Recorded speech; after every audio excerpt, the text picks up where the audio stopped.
Bismillahirrahmanirrahim. Assalamualaikum warahmatullahi wabarakatuh. Salam sejahtera untuk kita semua. Salam Om Santiastu, Namo Buddhaya, salam kebajikan. Selamat sore Mom and Dad. Hari ini kita jumpa lagi di live Instagram @klinikanakku_bsd. Sebelumnya izinkan saya untuk memperkenalkan diri. Saya Adon Brendita, ahli madya kesehatan bidang terapi bicara. Saya praktek di klinik anakku BSD. Dan tak lupa saya juga akan memperkenalkan narasumber kita, yaitu salah satu dokter spesialis anak.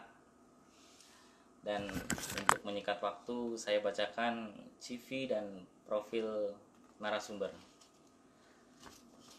Beliau bernama Dr. R.A. Setio Handriastuti SPAK, yang biasa dipanggil Dr. Handri. Adalah dosen Fakultas Kedokteran Indonesia dan Kepala Poliklinik Rawat Jalan RSCM, serta Ketua Unit Kerja Koordinasi Neurologi Ikatan Dokter Anak Indonesia. Sebagai dokter spesialis anak dan subspesialisi neurologi saraf, Dr. Handri juga aktif di berbagai asosiasi internasional kedokteran anak subspesialisasi neurologi.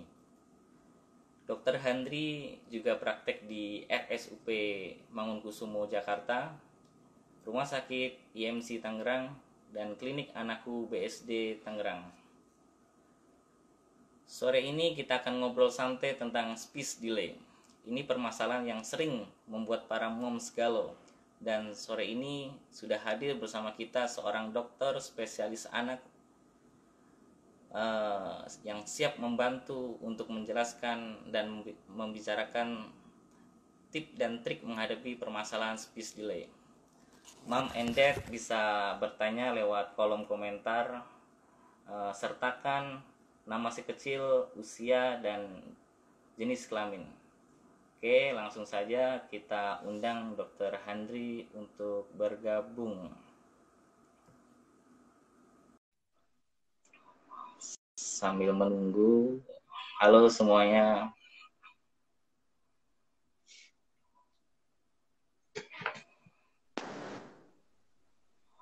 Ya, selamat Halo. sore Mas Deon. Selamat sore Dr. Handri. Selamat sore juga. Ya. Jelas Apa suara kabar? saya jelas? Jelas? Baik. Jelas ya. Oke. Apa kabar Mom and Dad?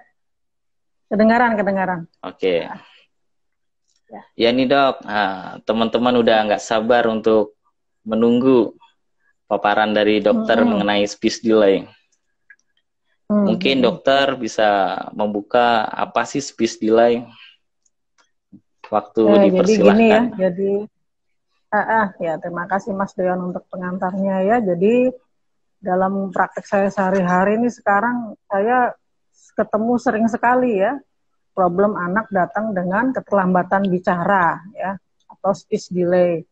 Nah, rata-rata datang pada usia 2 sampai 3 tahun ya. Jadi dalam seminggu tuh mungkin saya bisa dapat pasien 5 sampai 10 pasien baru dengan keluhan telat bicara. Nah, sebetulnya para orang tua juga bisa nih mendeteksi, mewaspadai kapan kita harus curiga anak kita ini telat bicara ya. Jadi ada yang namanya red flags ya atau tanda waspada keterlambatan bicara pada anak ya.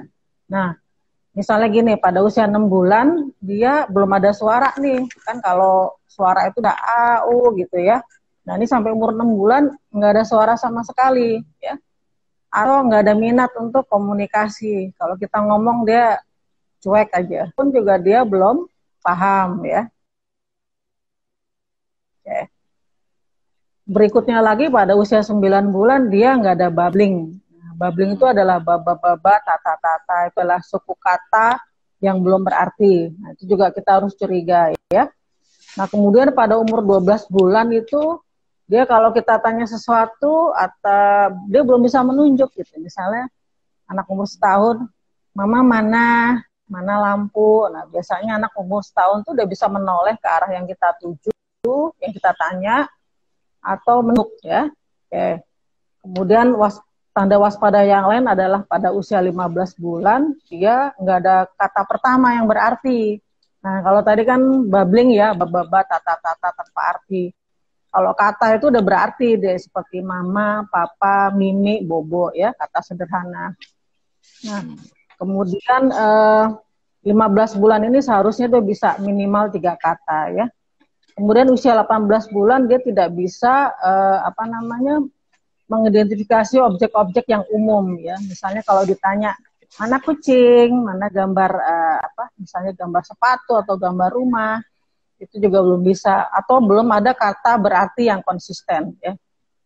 Nah, kemudian yang berikutnya adalah usia 2 tahun. Nah, 2 tahun ini harusnya sudah bisa mengkombinasi kata-kata menjadi kalimat ya. Jadi kalau kita punya anak 2 tahun, katanya pun belum banyak ya, kita mesti waspada ya. Kemudian yang terakhir adalah pada usia 3 sampai 4 tahun itu dia belum bisa cerita, atau dia belum bisa bikin kalimat terdiri 3 sampai 4 kata. Aku mau mimi su, aku mau mimi ya. Nah, itu juga waspada, walaupun itu pun juga sudah agak terlambat ya. Nah, tanda waspada yang lain yang bisa mempengaruhi perkembangan bicara ya. Nah, itu kalau misalnya umur 2 tahun itu dia masih ngiler ya, di atas 2 tahun masih ngiler. Nah, ini tandanya otot-otot mulut dia itu secara otomatis menelan liurnya sendiri belum bekerja dengan baik ya. Nah, biasanya anak-anak ini hati-hati, nanti artikulasinya akan terganggu ya.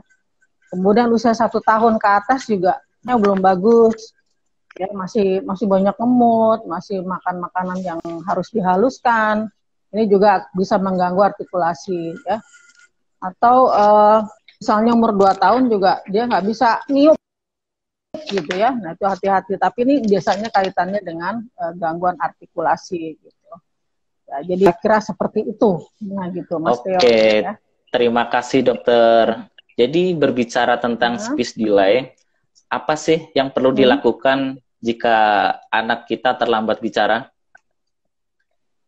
Nah, tadi ya sebagai orang tua kita harus waspada, ada tanda-tanda seperti itu atau tidak ya. Kalau memang ada tanda-tanda seperti itu, kita harus segera bawa ke dokter anak, dokter tumbuh kembang, dokter neurologi anak. Nah, pastikan dulu ini telat atau bukan ya. Kalau udah ada tanda-tanda waspada, biasanya memang terlambat ya. Nah, setelah itu dokter akan mencari tahu penyebabnya. Penyebabnya bisa bermacam-macam nih sebetulnya ya. Bisa memang perkembangan anak itu secara keseluruhan itu telat ya, misalnya jalannya juga telat. Bisa juga memang hanya aspek bicara bahasa ini yang terlambat ya. Nah, setelah itu kita akan bertanya lagi bagaimana stimulasi di rumah gitu ya. Apakah anak ini cukup diajak interaksi udara, diajak bicara ya, diajak bermain. Nah, setelah itu baru kalau kita udah tahu, sudah pasti memang telat bicara, kita tahu penyebabnya, kemudian kita nilai lagi, nah kemampuan bicara bahasa anak itu sudah sampai mana gitu ya. Jadi perkembangan bicara bahasa anak itu dengan interaksi 2 arah itu saling berkaitan ya. Jadi kalau kontak matanya dia belum ada, jangan harap anak bisa melakukan interaksi 2 arah dengan baik gitu, ya. Jadi setelah itu baru perkembangan bahasa reseptif. Reseptif itu artinya dia ngerti orang tuh mengkomunikasikan sesuatu pada kita. Misalnya ibunya bertanya, mana mama, mana mata, mana rambut. Itu kalau anaknya ngerti berarti adalah perkembangan bahasa reseptifnya bagus. Setelah reseptif baru dia perkembangan bahasa ekspresif. Ekspresif itu bisa nonverbal, bisa verbal. Nonverbal tadi, mana lampu, anak itu bisa nunjuk. Tapi kalau ekspresif verbal, dia bisa menyebut, ini gambar apa? Mobil, lampu gitu ya. Jadi tahapan bicara bahasa anak itu ada tahapannya ya. Jadi nanti terapinya apa? Nah, kita mesti lihat dulu perkembangan bicara anak ini udah sampai mana gitu ya. Kalau reseptifnya aja belum ada, nggak bisa tuh langsung dikasih terapi bicara ya. Kalau reseptifnya udah bagus, hanya tinggal ngomongnya belum banyak, ya mungkinan bisa dikasih langsung terapi bicara dan anak mungkin perlu banyak interaksi dua arah yang cukup gitu. Kira-kira begitu Mas Leon. Kalau gadget kira-kira pengaruh nggak dok? Wah itu dia tuh ya, jadi Wah ini jadi, nih ya. mungkin hampir 100% pasien-pasien yang datang dengan keluhan terlambat bicara. Setelah saya tanya lagi perkembangan bicara yang lain, kemudian juga bagaimana anak itu distimulasi di rumah, hampir 100% anak-anak ini terpapar gadget ya, screen time lah, bukan gadget aja. Betul. Screen time itu misalnya TV, misalnya HP atau iPad, tab, atau YouTube-nya disambungin ke TV ya, apalah pokoknya semua screen time. Dan ironisnya lagi, dan bahkan terpapar pada usia yang sangat dini ya. Jadi mulai dari bayi. Nah, rata nih mungkin kurang lebih sekitar 60% bilang sejak anak saya dapat MPASI, artinya 6 bulan dong gitu. Nah, jadi umur 6 bulan itu anak sambil disuapin, sambil didudukin di kursi, terus dikasih screen time ya. Nah itulah yang mulanya. Jadi sebetulnya rekomendasi dari Ikatan Dokter Anak Indonesia juga, American Academy of Pediatrics juga, kalau kurang dari 2 tahun itu anak nggak boleh dipaparkan pada screen time ya. 2-5 tahun hanya 1-2 jam, tapi sebaiknya adalah seminimal mungkin ya. Jadi betul. Ada batasannya ya dok ya? Ada batasannya. Karena apa? Nah inilah itulah keajaibannya otak anak itu ya, yang masih dalam masa perkembangan. Jadi kalau kita hanya mengisi dengan tontonan, itu kan satu arah ya. Jadi dia hanya, anak itu pasif aja, pasif. Akhirnya dia hanya meniru apa yang dia dengar. Dia dengar itu si Upin Ipin ngomong terus tiap hari, lama-lama dia ngocehnya juga dialek meniru. Dialek Melayu ya, meniru. Atau nanti tiba-tiba dia bicara mau tidur, mau mimi, padahal nggak ada konteksnya gitu. Ya, itu adalah contoh-contoh anak yang terpapar hanya pada satu arah komunikasi. Nah, sedangkan mestinya jadi otak anak itu sangat haus dengan stimulasi ya, mulai dari dia lahir. Ya, jadi kita harus menstimulasi dengan benar. Gitu. Kira-kira seperti itu, Mas Leon. Wah, lengkap sekali nih ya penjelasan dari dokter. Wah, ini ada yang bertanya nih dok. Keponakan saya usia 27 bulan, mendadak malas bicara. Oh ya? Bentar. Sebelum tanya jawab, saya akan memberikan tips ya, bagaimana stimulasi anak itu, stimulasi perkembangan bahasa ya. Jadi tadi saya bilang ya, otak anak itu kan kosong ya. Nah, dari lahir itu dia sebetulnya siap untuk menerima stimulasi perkembangan bicara bahasa ya. Jadi bicaralah pada anak mulai dari dia lahir bahkan ya. Bicara dengan intonasi yang sesuai, dengan kata-kata yang jelas, yang runut, dengan ekspresi wajah yang sesuai ya. Kemudian juga kalau kita bicara, kita tunjukkan bendanya. Kalau kata kerja ya kita tunjukkan kita sedang apa. Kalau kata sifat kayak panas, dingin, es, atau hangat gitu, kita tunjukkan juga. Jadi anak itu mengerti antara konteks kata dan bendanya, dan keadaannya atau kondisinya ya. Kemudian juga nggak usah ngotot hari ini harus 5-10 kata, nggak pakai flashcard gitu, jangan ya. Jadi ajarkan kata itu dalam konteks kalimat gitu. Jadi kita harus banyak interaksi dua arah dengan anak, mengajak bicara, bermain, bernyanyi bersama, kenalkan kata-kata benda baru, kemudian juga membacakan buku kalau anak sudah tertarik pada buku gitu. Nah, ya silakan Mas Leon. Oke, terima kasih dokter atas penjelasannya, sangat lengkap ya, luar biasa. Jadi ini ada yang bertanya nih dok, nama Zubair, umur 17 minggu baru bisa kata iya itu ayah. Jenis kelamin laki-laki 17 wajar nggak sih bulan dok? apa? M plus 17 bulan apa ini? 17 bulan 17 Ya bulan 17 bulan. Ha. ya 17 bulan itu anak sudah bisa mengerti apa yang kita tunjukkan ya ini oke, bisa menunjuk apa yang kita tanya, diperintah ngerti, dipanggil namanya noleh, dilarang juga ngerti. Kemudian ekspresi juga 17 bulan itu ya bisa 5 sampai 10 kata berarti ya, bukan cuma sekedar mengoceh. Tadi udah bisa ngomong apa tadi? 2 kata tadi ya, kalau nggak salah ya. Iya, ya itu ayah.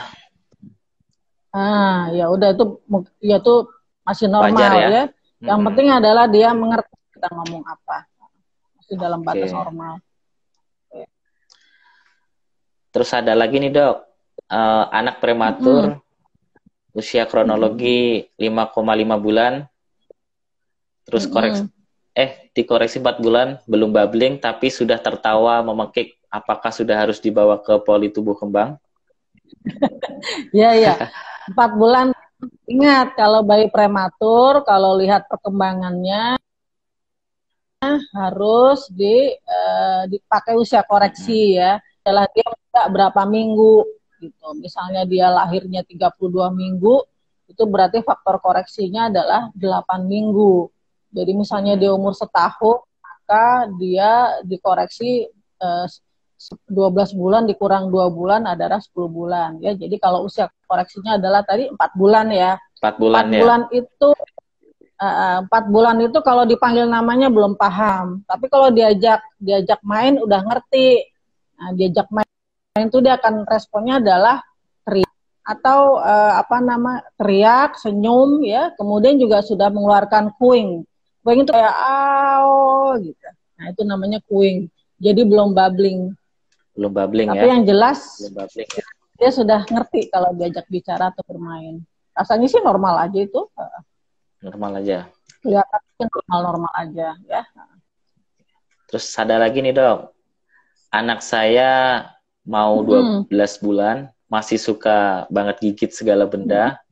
Memang tumgi, tapi apakah ia sampai umur 12 bulan atau lebih masih kayak tetung gitu?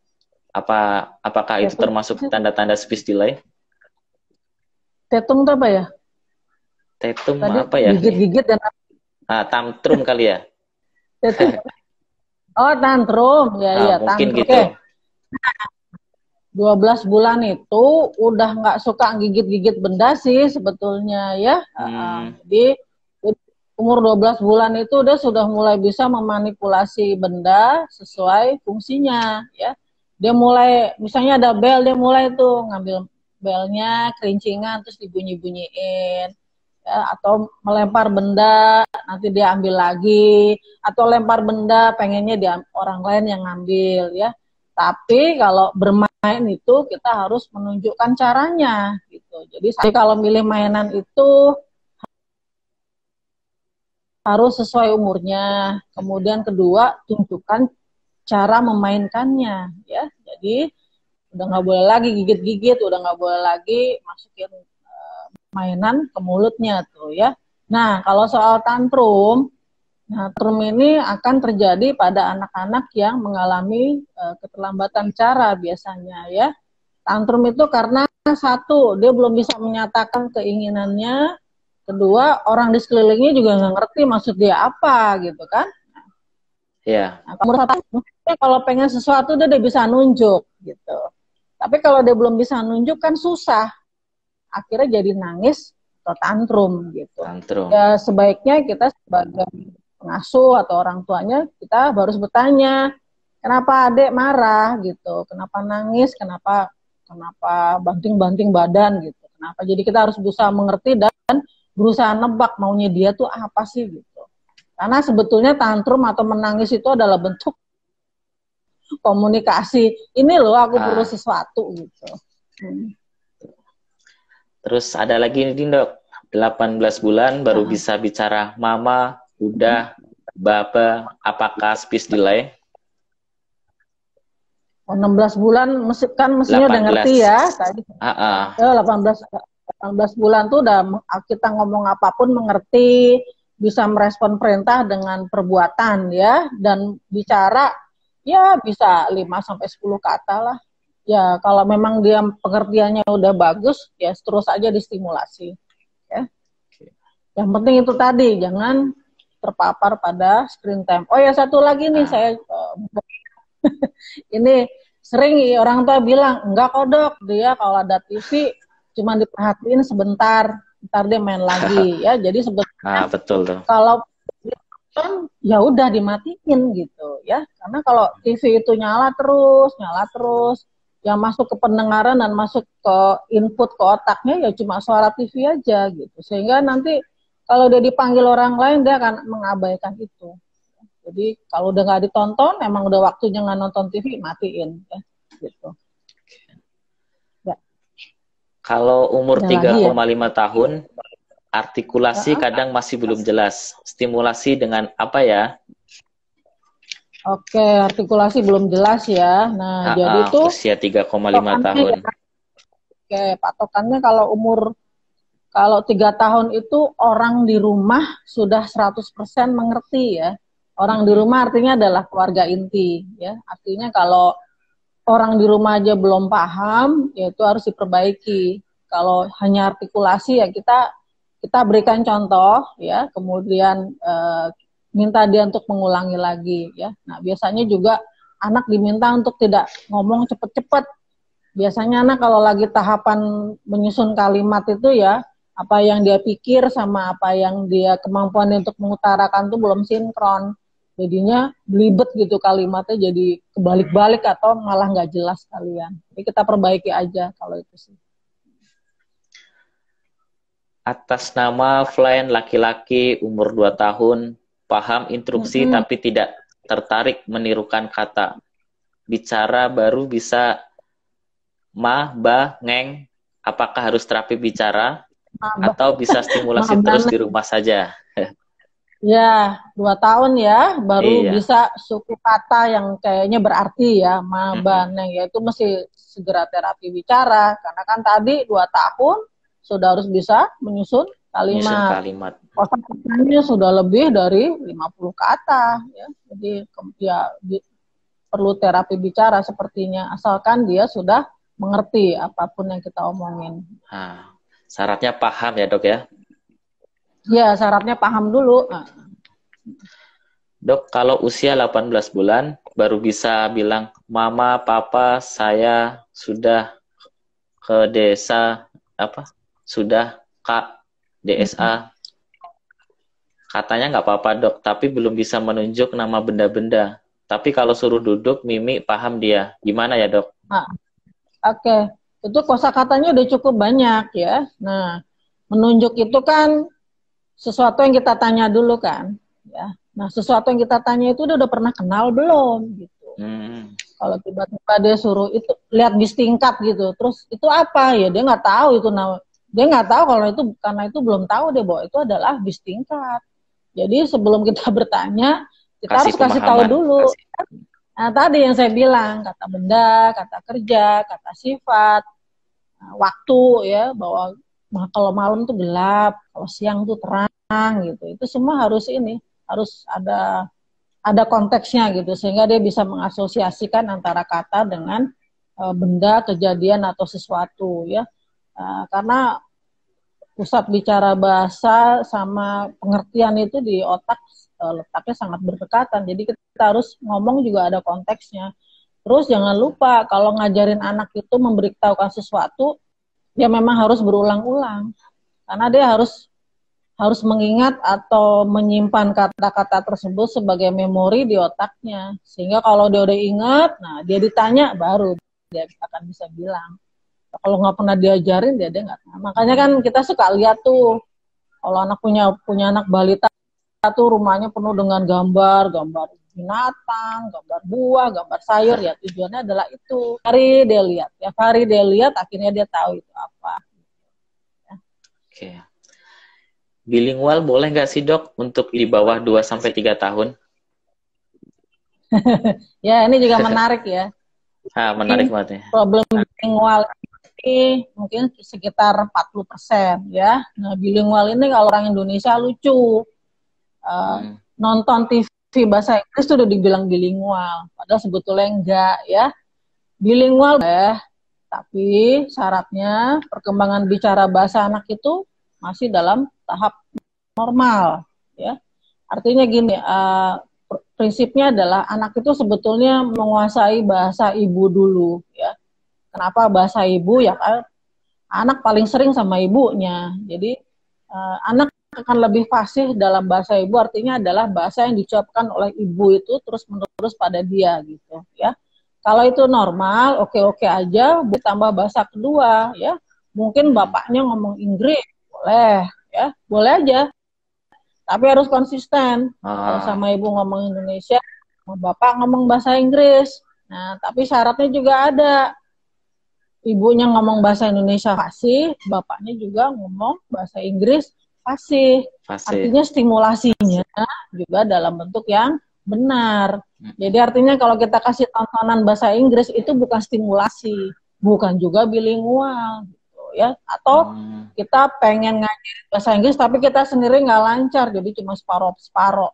Kadang Indonesia, kadang Inggris. Inggrisnya juga cuman ya kata perintah gitu. Itu bukan stimulasi yang benar. Gitu. Boleh satu syaratnya perkembangan bicara bahasanya normal, kedua yang mau ngasih bahasa kedua maupun ketiga itu juga fasih juga. Fasih seperti kita bicara dalam bahasa ibu gitu ya.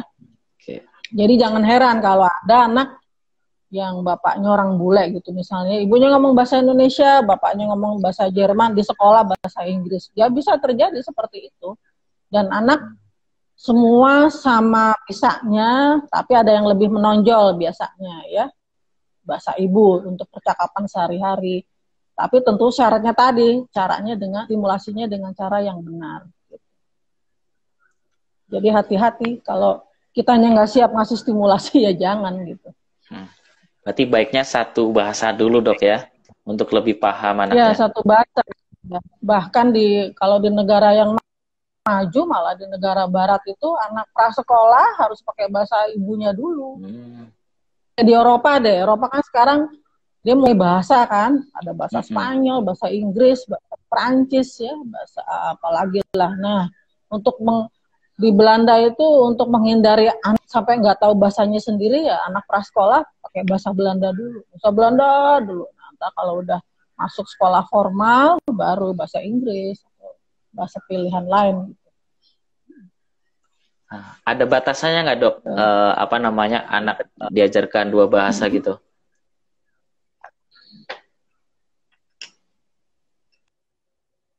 Ada pertanyaan lain nggak? Halo? Halo. Ada batasannya nggak dok? Ya, udah. Anak diajarkan dua bahasa. Maksudnya? Batasan usia biar dia lebih mengerti gitu. Contoh di usia 3 tahun. Oke. Ya, batasan usianya adalah kita lihat umur 2 tahun. Nah, kalau 2 tahun dia perkembangan bicara bahasanya normal dalam bahasa ibu ya udah dia berarti siap. Kalau belum siap ya tunggu dulu gitu. Sebetulnya masih banyak waktu gitu untuk anak itu belajar bahasa kedua ya, karena anak itu siap buat belajar macam-macam tuh ya sampai remaja kok, sampai umur 18 tahun ya. Nah, jadi kan kita bisa lihat tuh kalau orang yang les bahasa Inggris atau masuk sekolah internasional dari sejak SD sama orang yang les bahasa Inggris baru udah kerja kan tuh pasti beda banget hasilnya. Ya. Betul. Apalagi sekarang ini kan apa-apa semua terbuka, film juga bahasa Inggris ya. Anak saya sendiri nggak pernah sekolah internasional, tapi kalau baca novel, lihat film ya udah pengertian bahasa Inggrisnya lebih daripada orang tuanya malah karena udah terpapar lebih dini ya. Iya. Screen time kan di bawah 2 tahun nggak boleh dok. Kalau usia 5,5 bulan boleh diajak video call nggak dok? Karena posisi suami berjauh. Jadi sering video call sama anak. Ya juga. Ya, ini sering jadi pertanyaan. Video call tentu boleh, ya. Video call kan ada muka bapaknya, kan? Nah, tapi ya itu kan seperti tatap muka aja sebetulnya. Ya nggak apa-apa, itu boleh. Tapi itu tadi, bapaknya juga mesti ekspresif, menyapa dengan kata-kata yang gembira, penuh kasih sayang, ekspresinya juga bagus gitu ya.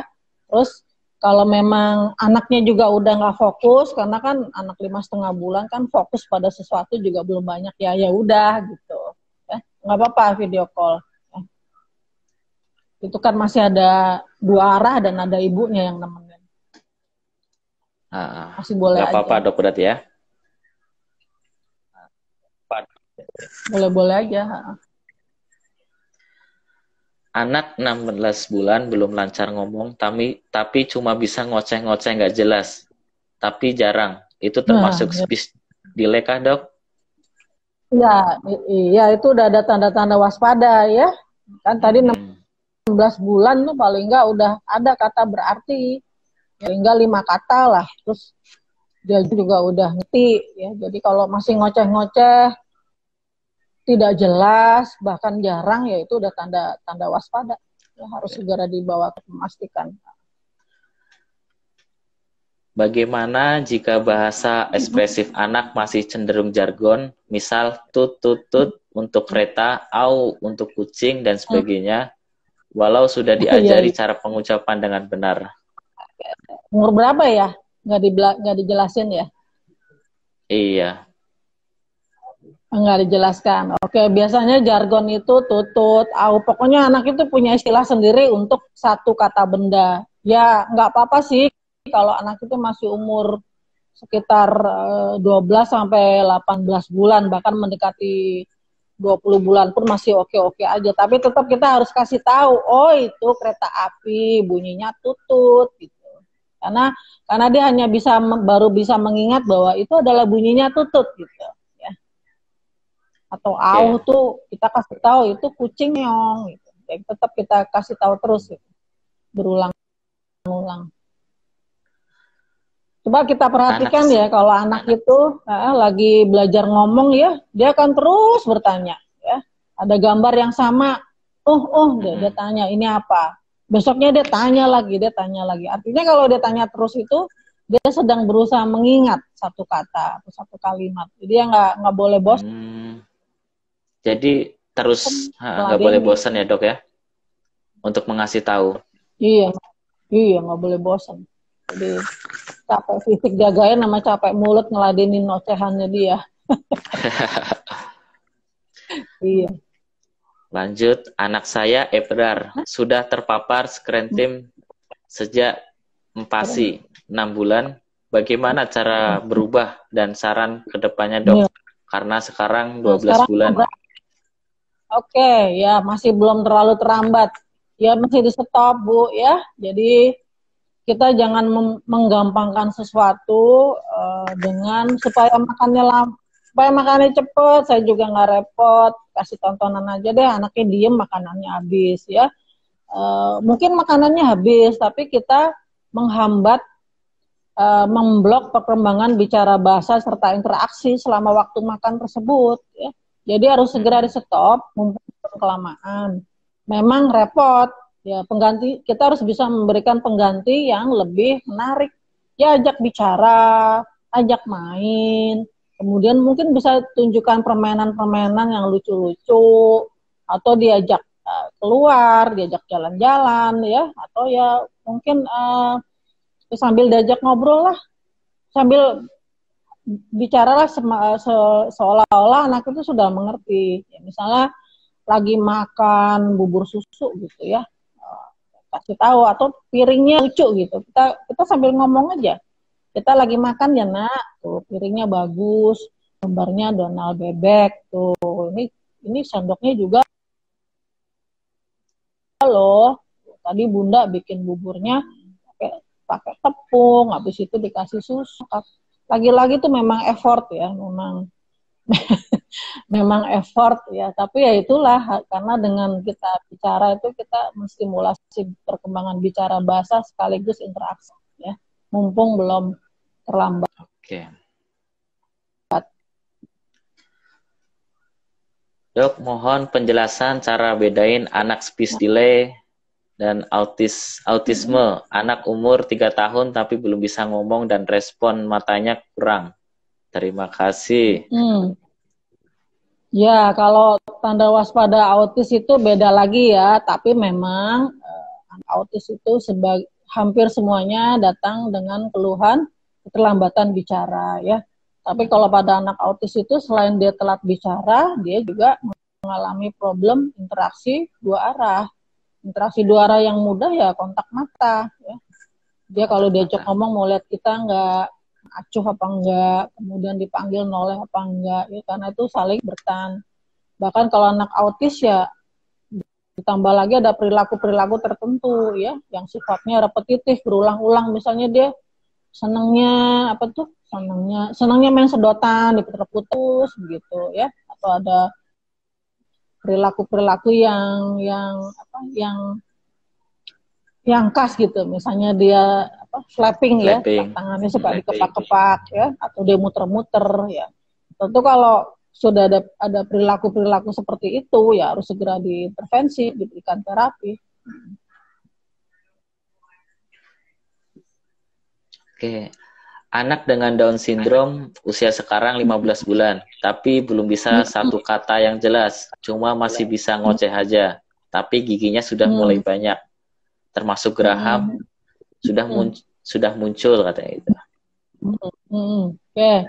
Nah, kalau anak sindrom Down ini kan memang perkembangannya terlambat ya dari segala aspek ya. Walaupun kalau diintervensi dini itu perkembangan motorik kasarnya nggak terganggu ya, bisa normal. Nah, untuk perkembangan bicara bahasa biasanya perkembangan bicara reseptifnya akan terkejar juga sih ya. Dia ngerti gitu. Kita ngomong apa dia ngerti, kita suruh apa dia paham. Nah, tapi yang akan terlambat adalah fungsi bicara ekspresifnya dia ya. Jadi dia dalam menyatakan sesuatu itu juga mungkin anak lain bisa cerita panjang-panjang, dia hanya bisa sederhana, karena sebetulnya perkembangan bicara ini juga kaitannya erat dengan kecerdasan seorang anak ya. Tapi jangan pesimis dulu. Dan interaksi dua arah pada anak sindrom Down biasanya juga nggak terganggu. Dia anak yang sangat ramah, malah banyak senyum dan sebagainya. Nah, betul. Nah, tapi mungkin 15 bulan kalau memang belum ada kata pertama, ya itulah keterlambatannya ya. Kalau anak tidak noleh kalau dipanggil, tapi ketika melakukan sesuatu dia mengerti, usia 18 bulan. Kalau melakukan sesuatu dia disuruh ngerti gitu ya. Tapi kalau dipanggil apa dilarang dia tidak melakukannya. Tapi kalau melakukan sendiri dia mengerti. Ya, itu kan dia melakukan sesuatu atas keinginannya sendiri ya, bukan berdasarkan perintah dari orang lain. Artinya kan kemampuan komunikasi, bicara bahasanya belum jalan tuh ya. Lain ya antara kita mengerjakan sesuatu kemauan kita sendiri dengan kita melakukan sesuatu karena diperintah orang. Kalau diperintah orang artinya kita juga mengerti orang lain tuh maunya apa sih, orang lain tuh ngomong apa. Apalagi tadi dipanggil nggak noleh, nah itu juga udah itu tanda waspada juga tuh ya. Sebetulnya anak itu dipanggilnya sudah harus menoleh itu di atas 6 bulan ya. Nah, tapi masalahnya nih kadang kerap ketemu nih anak itu dipanggilnya dengan sebutan yang berbeda-beda ya. Kadang kakak, kadang abang, kadang nama tengahnya ya. Jadi sebaiknya kalau manggil anak di rumah itu ya satu nama aja. Kalau abang ya abang, kakak ya kakak. Jadi dia tahu bahwa aku ini siapa gitu. Aku harus berespon terhadap panggilan yang mana. Gitu. Oke. Yang itu udah waspada tuh ya, karena dipanggil belum noleh. Waspada berarti. Stimulasi apa untuk anak 4 tahun yang ngomongnya masih belum jelas, belum bisa ucap SR, lahirnya tapi normal? Oke, ya 4 tahun ya, jadi gini, 4 tahun kan udah mulai berinteraksi dengan anak lain ya. 4 tahun itu udah 100% siapapun yang dengar dia ngomong harus sudah ngerti 100% ya. Kalau banyak orang belum paham dan akhirnya membuat anak itu menjadi menjadi malu atau nggak mau berinteraksi sama orang, lebih banyak diem, nah itu mesti diterapi ya, karena sudah menghambat interaksinya dia dengan orang lain. Tapi kalau hanya nggak jelasnya hanya sedikit-sedikit ya kita perbaiki aja dulu. Jadi yang Dok, penting adalah kalau dia ngomong itu bisa dimengerti atau enggak. Ya. stimulasi pada anak Ya. selain diajak bicara dengan kalimat yang jelas, itu apalagi dok? Ada cara lainkah? Ya kalau mau ngajak nyanyi boleh ya. Cuman jangan memperkenalkan apa tuh bagian tubuh dengan menyanyi ya. Ya sekali kepala, pundak, lutut, kaki. Nanti kalau kita nanyanya nggak dalam bentuk lagu, dia nggak akan respon jadinya ya. Jadi ya kalau anak sudah cukup besar, udah tertarik pada buku, bisa sambil kita lihat buku bareng-bareng ya. Mungkin buku-buku yang gambarnya menarik. Itu anak-anak umur di atas setahun juga udah tertarik sebetulnya ya. Terus 1,5 tahun ke atas apalagi. Kemudian juga bukan cuma ngajak bicara ya, kita harus juga ngajak anak itu keluar rumah ya. Melihat sekeliling rumah tuh ada binatang kucing lewat, ada tukang roti lewat. Jadi apapun yang ada di sekeliling kita tuh buat seorang anak itu adalah pengalaman baru yang harus diterjemahkan dalam bentuk kata-kata dan kalimat, bahkan harus bisa cerita juga gitu. Jadi kalau sama anak tuh jangan diem-dieman gitu ya. Kan kita kalau lihat pengasuh tuh cuman gendong ya udah gendong aja ya, digendong dibawa ke taman tapi dieman gitu, nggak, jangan gitu.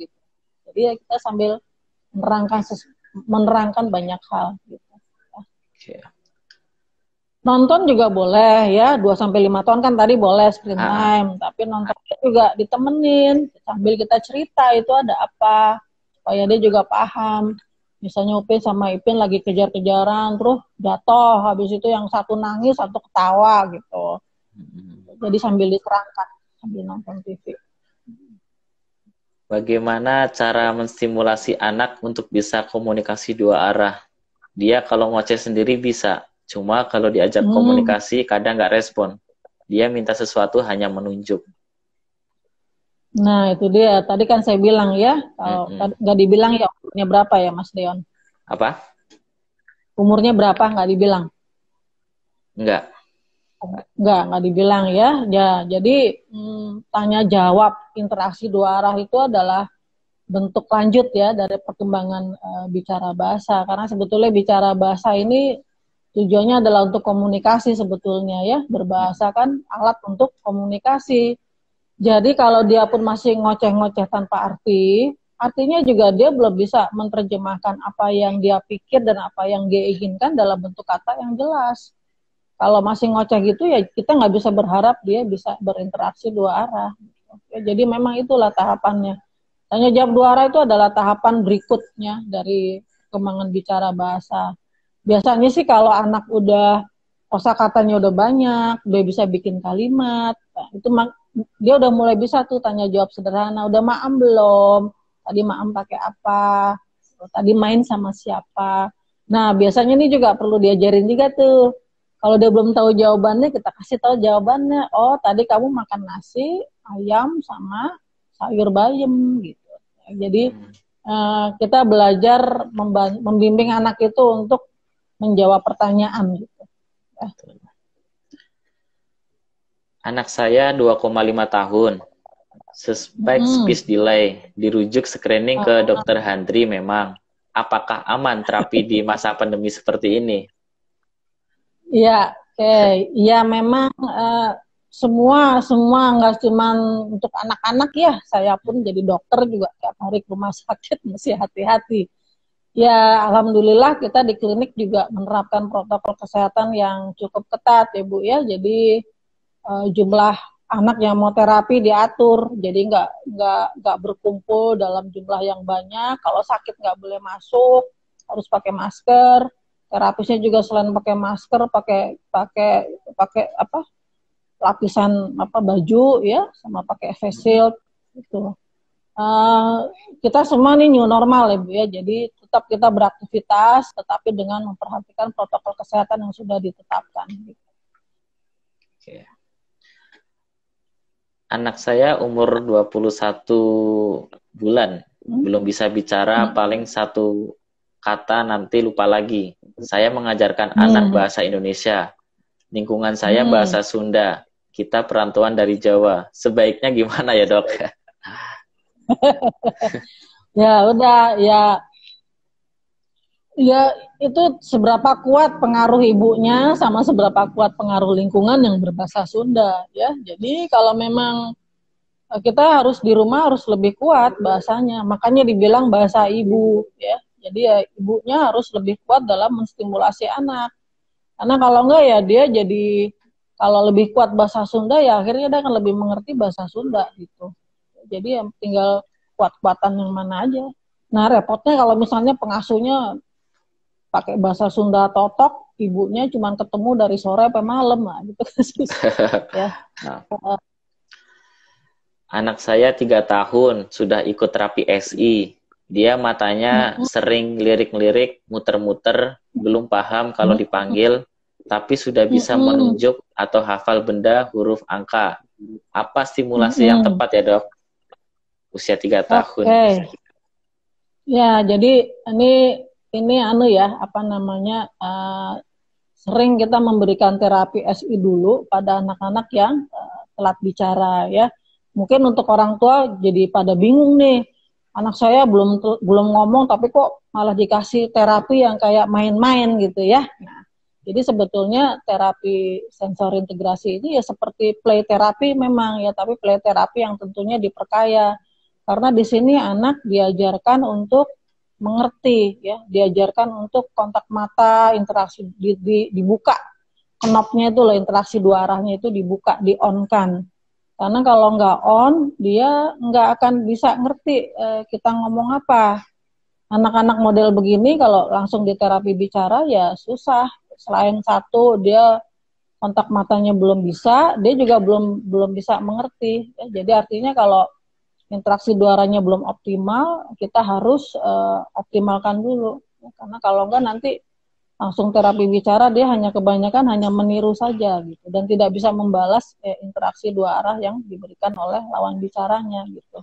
Nah, biasanya nanti kalau kontak matanya udah bagus, nggak asik sendiri, nggak acuh, udah lebih mengerti, nah itu anak baru siap untuk terapi bicara. Untuk meningkatkan minat baca anak, ada tips and triknya ya dok. Anak saya usia 2 tahun, baca buku tapi lebih suka membaca benda-benda yang di buku daripada mendengarkan cerita. Oke, ya 2 tahun mah nggak usah disuruh baca dulu lah Bu. Belum. Ya.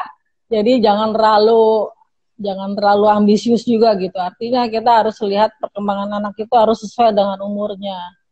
Nah, perkembangan anak itu nggak bisa di booster gitu ya, kecuali emang udah dari sononya nih anak memang terlahir jenius gitu, umur 3 tahun toto udah bisa baca gitu ya. Umur 2 tahun dia belum tertarik sama membaca ya, belum. Dia baru tertarik pada gambar karena sebetulnya dia baru memperkaya kosakata, penyusunan kalimat, makna dari suatu gambar, makna dari suatu cerita ya. Untuk membaca belum ya. Nah, nanti kalau dia perkembangan bicara bahasanya sudah normal, sudah bagus, nah baru kita sekitar mungkin usia prasekolah ya, 4-5 tahun baru kita boleh perkenalkan huruf ya. Jadi jangan terlalu ini juga gitu. Jangan terlalu buru-buru. Huruf juga jadi harus dalam suasana bermain. Kalau dia nggak pengen, nggak fokus, nggak tertarik ya jangan gitu. Jadi kita harus ngikutin anak itu. Kan kalau terapi SI gitu ya, kita yang terapis lah yang mengikuti anak, mengguiding anak untuk melakukan aktivitas yang dia sukai. Dan sama anak juga seperti itu sebetulnya. Kita ikutin aja nih anak maunya apa. Kita suruh melihat Thomas and Friend tapi dia nggak tertariknya gambar dino, ya udah kita ikutin lah gambar dinosaurus gitu ya. Oke. Satu lagi nih dok. Anak saya sudah 27 bulan, tapi belum bisa merangkai 2 kata atau lebih, baru 1 kata tapi belum terlalu banyak kosakatanya. Bagaimana cara menstimulasinya, Dok? Ya, tadi kalau ini pengertian kata tuh udah kayak maem, mimi, bobo ya. Kalau kalimat itu adalah aku mau bobo, beli susu, aku mau pergi gitu ya. Aku mau minum air putih, itu adalah kalimat ya. Nah, jadi anak itu bisa bikin kalimat kalau kosakatanya sudah lebih dari 50 gitu. Jadi ya perbanyak dulu kosakatanya, perbendaharaan kata-kata anak itu gitu. Caranya gimana? Tadi sama aja. Bicara, bacakan cerita, mendongeng ya. Macam-macam interaksi 2 arah terus gitu. Oke. Sebelumnya terima kasih Dokter Handri sudah menjawab pertanyaan-pertanyaan dari moms and dad. Berhubung waktunya kurang 10 menit, mungkin dokter akan memberikan closing statement dan pesan-pesan untuk para moms. Oke, ya, jadi untuk para para orang tua ya, moms and dads, ya, kalau kita punya bayi, balita, ya, jadi dalam perkembangan bicara bahasa ini harus selalu diingat bahwa anak itu siap menerima stimulasi untuk perkembangan bicara bahasanya mulai dari dia lahir. Ya, jadi teruslah bicara dengan anak, ya, teruslah menjalin komunikasi dengan anak. Nggak ada yang bisa menggantikan peran, jadi jangan ambil kita lihat apakah perkembangan bicara bahasa anak kita sesuai umur, apakah sudah ada tanda-tanda waspada, ya. Kalau sudah ada tanda-tanda tadi yang waspada tadi, ya kita harus segera pastikan dan kita cari penyebabnya dan kita berikan terapi, ya, supaya bisa perkembangannya bisa normal. Oke, selamat sore semuanya. Terima kasih sekali lagi buat Dokter Handri. Ya. Terima kasih Mom and Dad yang sudah bergabung dan berpartisipasi di Klinik Anakku BSD. Terima kasih juga buat jawaban-jawabannya dan pertanyaan-pertanyaan dari Mom and Dad. Sampai ketemu lagi di live Instagram berikutnya. Mohon maaf untuk Mom and Dad yang belum bisa dijawab dengan satu persatu, mungkin bisa DM @klinik anakku BSD dan @dr.hendriastuti SPAK. Mungkin itu saja dari saya. Terima kasih Mas Deon, perhatian dari semua Mom and Dad ya. Oke. Terima kasih. Saya ingin undur diri, yakin usaha sampai. Wassalamualaikum warahmatullahi wabarakatuh. Waalaikumsalam warahmatullahi wabarakatuh.